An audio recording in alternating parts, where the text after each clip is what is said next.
எல்லாருக்கும் நமஸ்காரம். இன்றைக்கி நம்ம நவராத்திரி 2வது நாளோட நைவேத்தியங்கள் தான் என்னென்ன பண்ண போகிறோம்னு பார்க்க போகிறோம்.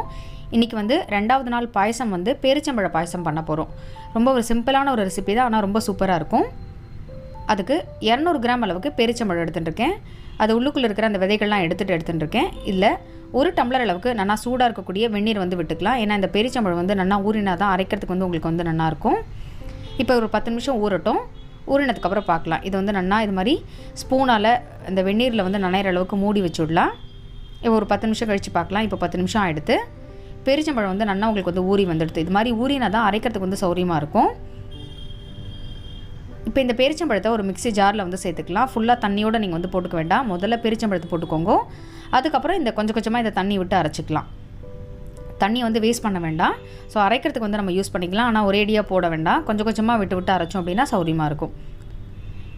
நான் வந்து இன்றைக்கி சக்கரைலாம் எதுவும் சேர்க்க போகிறதில்ல. வெறும் பேரிச்சம்பழம் மட்டும் தான், அதில் உள்ள ஸ்வீட்னஸ் மட்டும்தான். அடுத்து இது கூடவே கொஞ்சம் ஏலக்காவும் சேர்த்துட்டு நம்ம அரைச்சி எடுத்துக்கலாம். இப்போது பேரிச்சம்பழத்தை வந்து நல்லா நைஸாக அரைச்சி எடுத்துட்டாச்சு. இது வந்து விழுது மாதிரி இருக்குது. அடுத்து கடாயில் வந்து 2 டீஸ்பூன் அளவுக்கு நெய் விட்டுக்கலாம். நெய் சூடானதுக்கப்புறம் இதில் கொஞ்சமாக வந்து முந்திரி பருப்பு போட்டு வறுத்து எடுத்துக்க போகிறோம். இதில் உங்களுக்கு வந்து வேறு ஏதாவது நட்ஸ் தேவை அப்படின்னா நீங்கள் வந்து போட்டுக்கலாம். பாதாமோ பிஸ்தாவோ எது வேணுமோ அது வந்து போட்டுக்கலாம். நான் வந்து இன்றைக்கி வெறும் முந்திரி பருப்பை மட்டும்தான் சேர்த்துட்டுருக்கேன். முந்திரி பருப்பை இது மாதிரி செவக்க வறுத்து எடுத்துன்ட்டு அடுத்து இதே நெய்லேயே வந்து பார்த்தீங்கன்னா நம்ம அரைச்சி வச்ச இந்த பேரிச்சம்பழ விழுதியும் வந்து சேர்த்துண்டாச்சு. இந்த பேரிச்சம்பழ விழுது வந்து பார்த்தீங்கன்னா அந்த நெய்யில் வந்து கொஞ்ச நாள் இப்படி வதக்கணும் அப்படின்னா அதில் இருக்கிற அந்த பச்சை வாசனை வந்து போனால் உங்களுக்கு வந்து நல்லாயிருக்கும் பாயசம். அதுக்காக தான் நம்ம ஊற வைக்கும் போதே கொஞ்சம் போயிடும். இருந்தாலும் நீங்கள் நெய்யில் வதக்கிட்டு பண்ணும்போது அந்த டேஸ்ட்டும் அந்த ஃப்ளேவரும் வந்து உங்களுக்கு ரொம்ப சூப்பராக இருக்கும். இந்த மிக்ஸி ஜாரில் கொஞ்சமாக தண்ணி விட்டு அலம்பி அதையும் வந்து விட்டுருக்கேன். ரொம்ப தண்ணி நிறைய விட்டுக்க வேண்டாம். கொஞ்சமாக கெட்டியாக இருந்தால் தான் உங்களுக்கு வந்து நெய்யில் வதக்கும் போது அந்த வாசனையோடு நன்னா உங்களுக்கு வந்து வதங்கி வந்துடும். இல்லைனா மேலே அப்படியே தளிக்கிற மாதிரி ஆகிடும் ரொம்ப லிக்விடாக இருந்ததுன்னா. இப்போ ஒரு 5 நிமிஷம் நல்லா வதங்கட்டும். அதுக்குள்ளே வந்து பார்த்தீங்கன்னா நான் வந்து பேரிச்சம்பழம் அந்த ஊறுற டைமில் ஒரு 1/2 லிட்டர் அளவுக்கு பாலில் வந்து தண்ணி விடாமல் நல்லா காய்ச்சி எடுத்துட்டுருக்கேன். நார்மல் பால் தான், ரொம்ப க்ரீமியாக இருக்கக்கூடிய பால் வேணுங்கிறது கிடையாது. நார்மல் நம்ம டெய்லி யூஸ் பண்ணுற பாலே போகும். இப்போது பேரிச்சம்பழம் வந்து நல்லா ஒரு 5 நிமிஷம் சுருண்டு இது மாதிரி வந்துடுது.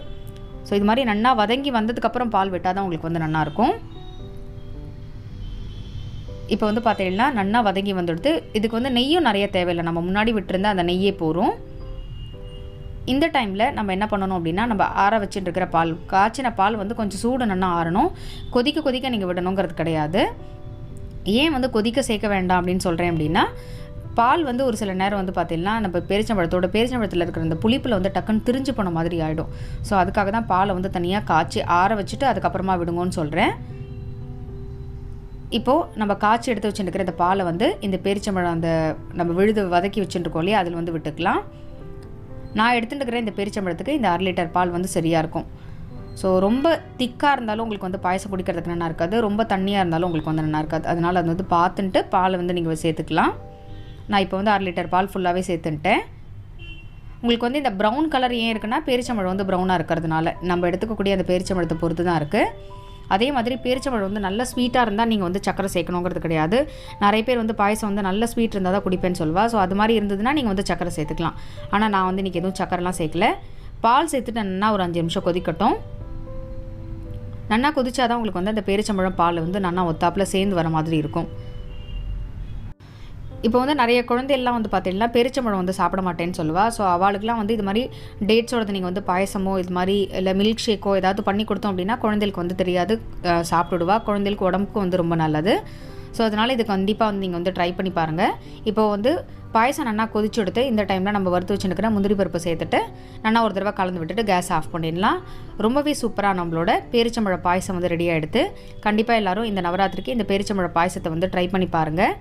ரொம்ப சூப்பராக இருக்கும். இது ஆற வந்து ரொம்ப நல்லாயிருக்கும். உங்களுக்கு ஃப்ரிட்ஜில் வச்சு கூட நீங்கள் வந்து சர்வ் பண்ணிக்கலாம். ஸோ சூடாக குடித்தாலும் நல்லாயிருக்கும், ஃப்ரிட்ஜில் வச்சு நம்ம வந்து குடித்தாலும் நல்லாயிருக்கும். ரொம்பவே சூப்பராக வந்து பார்த்தீங்கன்னா நம்மளோட பேரிச்சம்பழ பாயசம் வந்து ரெடியாக எடுத்து இந்த சூட்டோடையே உங்களுக்கு வந்து நல்லா க்ரீமியாக இருக்குது. இதே ஆற உங்களுக்கு வந்து இன்னும் சூப்பராக வந்து செட் ஆகிடும். நவராத்திரி 2வது நாளுக்கு பேரிச்சம்பழ பாயசம் வந்து சூப்பராக பண்ணியாச்சு. அடுத்து நவராத்திரி 2வது நாளுக்கு வந்து பார்த்திங்கன்னா கலந்த சாதம் புளிஞ்சாதம் தான் வந்து பண்ண போகிறோம். இந்த புளிஞ்சாதத்துக்கு புளிக்காய்ச்சல்லாம் வந்து பண்ணலை. அப்படியே ட்ரையாக புளியோதரை பொடி பண்ணி நம்ம வந்து கலந்துக்க போகிறோம். நம்ம சேனலில் வந்து நிறைய புளிக்காய்ச்சல் வந்து எப்படிலாம் பண்ணுறதுங்கிறது வந்து நிறைய வீடியோஸ் வந்து ஷேர் பண்ணியிருக்கோம். என்னோடதும் சரி அம்மாவோடதும் சரி நிறைய ஷேர் பண்ணியிருக்கோம். ஸோ இன்ஸ்டண்ட்டாக ஒரு புளியோதரை பொடி வந்து எப்படி பண்ணுறதுங்கிறது தான் வந்து பார்க்க போகிறோம். அதுக்கு முதல்ல கடாயில் 1 டேபிள் ஸ்பூன் அளவுக்கு வெள்ளை எள்ளை வந்து நல்லா களைஞ்சிட்டு எடுத்துகிட்டு இருக்கேன். இந்த எள்ளை வந்து ட்ரையாக நம்ம வந்து வறுத்துக்க போகிறோம். ஸோ இந்த புளியோதரை பொடி வந்து பார்த்திங்கன்னா அவ்வளோ ஈஸியாக இருக்கும். எங்கேயாவது ட்ராவல் டைமில் நமக்கு வந்து கொஞ்சம் எண்ணெயாக இருக்கக்கூடிய பொருள்லாம் எடுத்துக்கிட்டு போக முடியாது அப்படின்னா நீங்கள் இது மாதிரி புளியோதரை பொடி பண்ணி எடுத்துகிட்டு போனீங்கன்னா சாதத்தில் வந்து சூப்பராக வந்து கலந்து சாப்பிட்டுக்கலாம். அவ்வளோ டேஸ்டியாக இருக்கும் உங்களுக்கு. ஸோ இந்த எள்ளு வந்து பார்த்திங்கன்னா நல்லா களைஞ்சிட்டு தான் எடுத்துக்கணும். ஏன்னா அதில் கல் மண் இருந்தது அப்படின்னா புளிஞ்சாதத்து ஃபுல்லாகவே மண்ணாயிடும். நீங்கள் எந்த எள்ளு எடுத்துட்டாலுமே வந்து நல்லா களைஞ்சிட்டு தான் யூஸ் பண்ணணும். அப்படியே டேரெக்டாக வந்து யூஸ் பண்ணவே கூடாது. புளிஞ்சாதத்துக்கு நீங்கள் வெள்ளை எள்ளு கருப்பு எள்ளு எது வேணாலும் யூஸ் பண்ணிக்கலாம். நான் வந்து இன்றைக்கி வெள்ளை எள்ளு தான் யூஸ் பண்ணியிருக்கேன். எள்ளு வந்து நல்லா இது மாதிரி படப்படன்னு பொரிஞ்சால் தான் உங்களுக்கு வந்து அதோட வாசனை வந்து சூப்பராக இருக்கும். இப்போ இந்த டைமில் இதை வந்து ஒரு பிளேட்டுக்கு மாற்றிடலாம். அடுத்து அதே கடாயிலேயே 1 டீஸ்பூன் அளவுக்கு எண்ணெய் விட்டுக்கலாம். ரொம்ப கம்மியாக எண்ணெய் விட்டுருந்தா போதும். 1 டேபிள் ஸ்பூன் கடலைப்பருப்பு, 1 டேபிள் ஸ்பூன் அளவுக்கு உளுத்தம்பருப்பு போட்டுக்கலாம். இது கூடவே 2 டேபிள் ஸ்பூன் அளவுக்கு தனியாக சேர்த்துக்க போகிறோம். இப்போ இது எல்லாத்தையும் வந்து நல்லா வறுத்துக்கலாம். இது கூடவே வந்து பார்த்தீங்கன்னா ஒரு 1/4 டீஸ்பூன் அளவுக்கு வெந்தயம், 1/2 டீஸ்பூன் அளவுக்கு மிளகு சேர்த்துக்க போகிறோம். ஸோ இந்த 2 கிளிப்பும் டக்குன்னு வந்து மிஸ் ஆகிடுது. அதனால் நான் வந்து வாயால் சொல்கிறேன். கொஞ்சமாக தான் வெந்தயம் போட்டுக்கணும், ரொம்ப நிறையா போட்டுக்கக்கூடாது. மிளகும் வந்து கொஞ்சமாக தான் போட்டுக்கணும், ரொம்ப நிறையா போட்டுக்க வேண்டாம். இப்போ இது எல்லாத்தையும் வந்து நல்லா வறுத்துக்கலாம். உங்கள்கிட்ட வெந்தயம் பொடி இருக்குன்னா அதை கூட நீங்கள் வந்து யூஸ் பண்ணிக்கலாம். இது வந்து நல்லா வறுப்பட்டதுக்கப்புறம் இது ஒரு பிளேட்டுக்கு மாற்றிட்டு அதே கடாயிலே கொஞ்சமாக வந்து எண்ணெய் விட்டுக்கலாம். இது கூடவே காரத்துக்காக ஒரு 5 மிளகாய் வத்தல் வந்து சேர்த்துட்டுருக்கேன். எண்ணெய் வந்து ரொம்ப கம்மியாக தான் இருக்கணும். ஏன்னா புளிஞ்சாதம் ஃபுல்லாக அப்படியே ஒரு மாதிரி நீங்கள் பொடி பண்ணும்போது எண்ணெயாக ஆகிடும். அதனால் ட்ரையாக பொடியாக உங்களுக்கு வந்து வராது. அதனால் கொஞ்சமாக அந்த நம்ம சேர்க்குற அந்த இன்க்ரீடியன்ஸ் எல்லாம் வந்து வறுபடுறதுக்காக தான் கொஞ்சமாக எண்ணெய் விட்டுருக்கோம். இப்போ மிளகாய் வந்து நல்லா வறுபட்டதுக்கப்புறம் இதையும் வந்து ஒரு பிளேட்டுக்கு வந்து மாற்றிக்கலாம். நம்ம வந்து தாளித்து கொட்டும் போது கொஞ்சம் மிளகாய் சேர்த்துப்போம். அதனால் நான் காரத்துக்கு இப்போ தேவையான அளவு தான் சேர்த்துட்டுருக்கேன். அடுத்து இதில் வந்து இன்னொரு 1/2 டீஸ்பூன் அளவுக்கு எண்ணெய் விட்டுட்டு நல்லா ஒரு சின்ன எலுமிச்சப்பழ சைஸ்க்கு வந்து பார்த்திங்கன்னா புளி எடுத்துகிட்டு இருக்கேன். அந்த புளியில் இருக்கிற அந்த நார் எல்லாத்தையும் எடுத்துட்டு விதைகள்லாம் ஏதாவது இருந்ததுன்னா அதையும் எடுத்துகிட்டு தான் நீங்கள் வந்து போடணும். ஏன்னா மிக்ஸி ஜாரில் சேர்க்கும் போது உங்களுக்கு வந்து சேர்ந்து இது பண்ணுற மாதிரி இருக்கும் உங்களுக்கு. அதனால் எல்லாத்தையும் க்ளீன் பண்ணிவிட்டு போட்டுனேல தான் நல்லாயிருக்கும். அதே மாதிரி என்னென்னா கருப்பு புளியாக எடுத்துக்கோங்க. பழைய புளியாக இருந்தால் தான் உங்களுக்கு வந்து நல்லாயிருக்கும். புது புளியை விட பழைய புளி தான் உங்களுக்கு வந்து கலர் நல்லா கொடுக்கும். ப்ளஸ் டேஸ்ட்டும் வந்து ரொம்ப சூப்பராக இருக்கும். இப்போ இந்த வந்து கேஸை சிம்பிளை வச்சு நல்லா வந்து நீங்கள் வறுத்து எடுத்துக்கணும். இது அப்படியே பொரிஞ்சு வந்துடும் உங்களுக்கு இந்த எண்ணெயில். நல்லா எண்ணெயில் நீங்கள் இது மாதிரி பொரிச்சு எடுத்துனா தான் அந்த புளியில் இருக்கிற அந்த பச்சை வாசனை போகும். ஏன்னா நம்ம புளிக்காய்ச்சலுக்கு வந்து நல்லா கொதிக்க விடுவோம். இப்போ நம்ம புளியோதரை பொடியாக பண்ணுறதுனால நீங்கள் வந்து நல்லா ஃப்ரை பண்ணி எடுத்துக்கணும். புளி அதே சமயத்தில் கருகிடக்கூடாது, ஆனால் நல்லா பொரிஞ்சு வரணும். உங்களுக்கு அப்படியே அந்த பொரிஞ்ச அந்த வாசனை உங்களுக்கு வந்து டிஃப்ரெண்ட்டாக இருக்கும். அந்த டைமில் இதையும் வந்து பார்த்தீங்கன்னா நம்ம வறுத்து வச்சுருக்கிற இந்த பிளேட்லேயே வந்து மாற்றிக்கலாம். இப்போ இதெல்லாம் வந்து நல்லா ஆறட்டும். அதுக்குள்ளே நம்ம வந்து புளிஞ்சாதத்துக்கு வந்து தாளிச்சு கொட்ட போகிறோம். அதுக்கு கடாயில் 2 டீஸ்பூன் அளவுக்கு எண்ணெய் விட்டுக்க போகிறேன். எண்ணெய் வந்து சூடானது இதில் 1/2 டீஸ்பூன் கடுகு, 1 டீஸ்பூன் அளவுக்கு கடலைப்பருப்பு, 1 டீஸ்பூன் அளவுக்கு உளுத்தம்பருப்பு போட்டுக்கலாம். புளிஞ்சாதத்துக்குலாம் இது மாதிரி பருப்புலாம் நிறைய போட்டால் தான் நல்லாயிருக்கும். இது கூடவே ஒரு மிளகாய் வத்தல் வந்து இது மாதிரி கிள்ளி போட்டுக்கலாம். இதில் ஒரு கைப்பிடி அளவுக்கு நிலக்கடலை வந்து சேர்த்துக்க போகிறோம். பச்சை நிலக்கடலை தான் சேர்த்துட்டுருக்கேன். இதை வந்து எண்ணெயில் நம்ம வறுத்துட்டோம் அப்படின்னா உங்களுக்கு வந்து நல்லாயிருக்கும். உங்கள்கிட்ட வறுத்தது இருந்ததுன்னா கூட நீங்கள் வந்து சேர்த்துக்கலாம். நான் வந்து வறுத்தது அப்படி வச்சுக்க மாட்டேன், அப்பப்போ தான் வறுத்து எடுத்துப்பேன். அதுக்காக தான் நான் வந்து பச்சை நிலக்கடலை தான் சேர்த்துட்டுருக்கேன். இந்த எண்ணெயில் இதெல்லாம் நல்லா பொரிஞ்சதுக்கப்புறம் இதில் கொஞ்சமாக கருவேப்பிலை சேர்த்துக்கலாம். இப்போ இதை வந்து நல்லா எடுத்துட்டு நம்ம வந்து கட்டி பெருங்காயம் சேர்க்காததுனால பெருங்காய பொடி தான் வந்து போட்டுக்க போகிறோம். இந்த எண்ணெயிலே வந்து பார்த்தீங்கன்னா ஒரு 1/2 டீஸ்பூன் அளவுக்கு மஞ்சள் பொடி, 1/2 டீஸ்பூன் அளவுக்கு பெருங்காய பொடி சேர்த்துக்கலாம். இப்போ இது எல்லாத்தையும் நல்லா இந்த எண்ணெயில் பொரிச்சுட்டு இதை வந்து பார்த்தீங்கன்னா 1 டம்ளர் அளவுக்கு சாதத்தை வந்து ஆற வச்சு வச்சுட்டுருக்கேன். வடிச்சுட்டு ஆற வச்சு வச்சுட்டுருக்கேன். இதில் 2 டேபிள் ஸ்பூன் அளவுக்கு நல்லெண்ணெய் விட்டுக்கலாம். சாதம் வந்து சூடாக இருக்கும்போது நீங்கள் நல்லெண்ணெய் விட்டீங்கன்னா சாதம் வந்து நல்லா ஆறின அப்புறம் உதிராக இருக்கும் உங்களுக்கு. புளிஞ்சாதம் பண்ணும்போது நீங்கள் வந்து நல்லெண்ணெய் விட்டால் தான் நல்லாயிருக்கும். இப்போ இதில் நம்ம வறுத்து எடுத்து வச்சுருக்கிற இந்த கடுகு, கடலைப்பருப்பு, உளுத்தப்பருப்பு இதெல்லாம் வந்து பண்ணியிருக்கோம் இல்லையா, அது எல்லாத்தையும் இதிலே போட்டுக்கலாம். மஞ்சப்பொடி போடும்போது தான் உங்களுக்கு வந்து அந்த புளிஞ்சாதோட கலர் வரும். ஏன்னா நம்ம வந்து புளிக்காய்ச்சலில் மஞ்சப்பொடி போடுவோம். இது வந்து புளிக்காய்ச்சல் இல்லை அப்படிங்கிறதுனால தாளிப்பு கொட்டும்போது அதில் வந்து மஞ்சள் பொடி போட்டிருக்கோம். இது வந்து தேவையான அளவு கொஞ்சம் உப்பு சேர்த்துக்க போகிறோம். ஏன்னா நம்ம புளியோதரை பொடியிலே வந்து கொஞ்சம் உப்பு சேர்த்து தான் பொடி பண்ண போகிறோம். இருந்தாலும் இதில் கொஞ்சம் உப்பு சேர்த்தோம் அப்படின்னா தான் அந்த சாதத்தோட நல்லா வந்து உங்களுக்கு கலப்படும். அதனால் கொஞ்சமாக வந்து உப்பு சேர்த்துட்டுருக்கேன். இப்போ உப்பு சேர்த்துட்டு இந்த தாளிச்சு கொட்டினதோட வந்து நல்லா கலந்து விட்டுக்கலாம். இப்போ அந்த மஞ்சள் பொடியெலாம் வந்து பார்த்திங்கன்னா ஒரே பக்கமாக எல்லா சாதத்தோடையும் ஈவனாக வந்து உங்களுக்கு வந்து கலந்து வந்துடும். அப்போ கலக்கும் போது வந்து உங்களுக்கு சரியாக இருக்கும் புளியோதரை பொடி போட்டு. அடுத்து மிக்ஸி ஜாரில் வந்து பார்த்திங்கன்னா நம்ம வறுத்து வச்சுருக்கிற எல்லா சாமானுமே வந்து நல்லா ஆறிடுத்து இதை வந்து சேர்த்துக்கலாம். எல்லாத்தையுமே நீங்கள் வந்து ஒன்றா போட்டுக்கலாம். ஏன்னா நம்ம வந்து கொஞ்சமான அளவில் தான் வந்து வறுத்துருக்கோம் அப்படிங்கிறதுனால ஒன்றாவே நான் வந்து சேர்த்துட்டுருக்கேன். இப்போ இது எல்லாத்தையும் நல்லா நைஸாக வந்து பொடி பண்ணிக்கணும். உங்களுக்கு வந்து திப்பி திப்பியாக இல்லாமல் நல்லா நைஸாக பொடி பண்ணிக்கணும். இப்போ இந்த புளிக்காய்ச்சல் பொடிக்கு தேவையான அளவு உப்பு சேர்த்துக்க போகிறோம். நான் வந்து கல் உப்பு தான் சேர்த்துட்டுருக்கேன். 1 டேபிள் ஸ்பூன் கல் உப்பு, ஒரு அரை டீஸ்பூன் அளவுக்கு வெல்லம் சேர்த்துட்டுருக்கேன். வெல்லம் இருந்தால் தான் அந்த டேஸ்ட் வந்து நல்லாயிருக்கும். இப்போது புளிக்காய்ச்சல் பொடி வந்து நல்லா பொடி பண்ணி எடுத்துட்டாச்சு. இந்த அளவுக்கு வந்து நல்லா நைஸாக பொடி பண்ணணும்.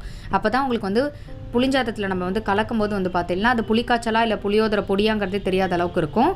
ரொம்ப திப்பி திப்பியாக இருந்ததுன்னா அது வந்து உங்களுக்கு சாதம் கலந்தால் நல்லாவே இருக்காது. இது வந்து நீங்கள் 1 மாதம் கூட ஃப்ரிட்ஜில் வச்சோ இல்லை வெளியில் வச்சு கூட ஸ்டோர் பண்ணிக்கலாம். ரொம்ப சூப்பராக இருக்கும். இப்போ நம்ம கலந்து வச்சுருக்கிற இந்த சாதத்தில் 3 டேபிள் ஸ்பூன் அளவுக்கு இந்த புளியோதரை பொடி சேர்த்துக்கலாம். இந்த புளியோதரை பொடி சேர்த்துட்டு இதை வந்து நல்லா கலந்து விட்டுக்கலாம்.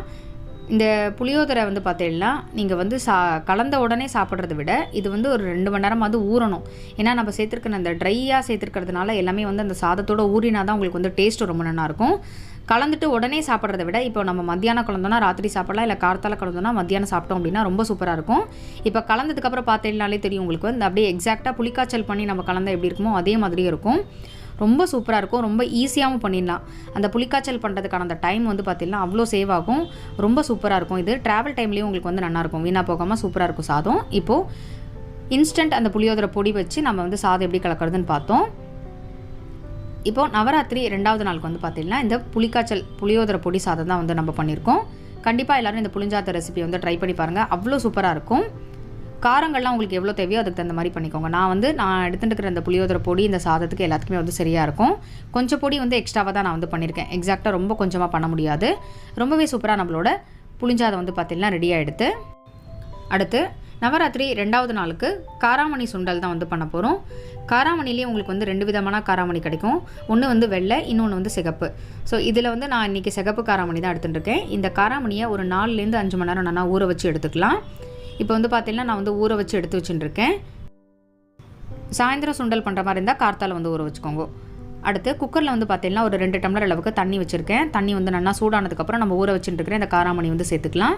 காராமணி சுண்டல் ஸ்வீட்லேயும் பண்ணலாம், இது மாதிரி காரம் போட்டு பண்ணலாம். நான் வந்து இன்றைக்கி காரம் போட்டு தான் உங்களுக்கு வந்து பண்ணி காமிக்க போகிறேன். இப்போ இதில் சேர்த்துட்டு தேவையான அளவு உப்பு சேர்த்து இதை வந்து நல்லா கலந்து விட்டுக்கலாம். பொதுவாக காராமணிலாம் சீக்கிரம் வந்து உங்களுக்கு வெந்து போயிடும். அதனால ரொம்ப நாளை வந்து வேக வைக்கணுங்கிறது கிடையாது. ஜஸ்ட் ஒரு 2 விசில் விட்டால் போதும். அதுவே வந்து உங்களுக்கு சரியாக இருக்கும். இப்போ குக்கரை மூடி ஒரு 2 விசில் விட்டு நல்லா வேக வச்சு எடுத்துக்கலாம். இது வெந்ததுக்கப்புறம் உடனே நீங்கள் வந்து ஒரு பிளேட்டுக்கு வந்து மாற்றிடணும். ரொம்ப நாளை அதிலே வைக்க வேண்டாம். இப்போ காராமணி வந்து நல்லா வடிகட்டிட்டு எடுத்துனாச்சு. நல்லா சூப்பராக உங்களுக்கு வந்து வெந்து வந்துடுது குழையாமல். அடுத்து இதுக்கு வந்து சுண்டல் எப்படி பண்ணுறதுன்னு பார்க்கலாம். அதுக்கு கடாயில் 2 டீஸ்பூன் அளவுக்கு எண்ணெய் விட்டுக்கலாம். எண்ணெய் சூடானதும் இதில் அரை டீஸ்பூன் அளவுக்கு கடுகு பொரிஞ்சதும் அரை டீஸ்பூன் அளவுக்கு உளுத்தம்பருப்பு சேர்த்துக்கலாம். காரத்துக்காக ஒரு பச்சை மிளகாய், கொஞ்சமாக கருவேப்பிலையும் சேர்த்துட்டுருக்கேன். இப்போ இது எல்லாத்தையும் நல்லா இந்த எண்ணெயில் வதக்கிட்டு இதில் 1/4 டீஸ்பூன் அளவுக்கு பெருங்காய பொடி வந்து சேர்த்துக்க போகிறோம். பெருங்காய பொடியும் சேர்த்துட்டு நல்லா வறுத்துட்டு நம்ம வேக வச்சு எடுத்து வச்சுருக்கிற இந்த காராமணியை வந்து இந்த தாளிப்பு போட்டிருக்கிறதுல வந்து சேர்த்துக்கலாம். காராமணி வந்து ரொம்ப நாளை நீங்கள் வந்து குழைய வேக வச்சிட்டிங்க அப்படின்னா அப்படியே உங்களுக்கு வந்து கட்டியாக போயிடும். ஸோ நல்லா இது மாதிரி உதிராக வேக வச்சு எடுத்துனா தான் உங்களுக்கு வந்து சுண்டல் சூப்பராக இருக்கும்.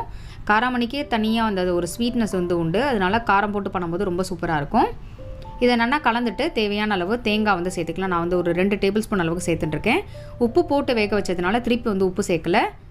தேங்காய் சேர்த்துட்டு நல்லா ஒரு தடவை கலந்து விட்டுட்டு கேஸ் ஆஃப் பண்ணிட்டோம் அப்படின்னா ரொம்பவே சூப்பராக நம்மளோட காராமணி சுண்டல் வந்து ரெடியாக எடுத்து. உங்களுக்கு வந்து பச்சை மிளகாவோட காரம் வேண்டாம் அப்படின்னா நீங்கள் வந்து மிளகாவத்தல் கூட தாளித்து கொட்டிக்கலாம். ரொம்பவே சூப்பராக நம்மளோட காராமணி சுண்டல் வந்து பார்த்தீங்கன்னா ரெடியாக எடுத்து. நவராத்திரி 2வது நாளுக்கு ரொம்பவே சூப்பராக நம்மளோட காராமணி சுண்டல் வந்து ரெடியாக எடுத்து. ரொம்ப டேஸ்டியாக ரொம்ப சூப்பராக இருக்கும்.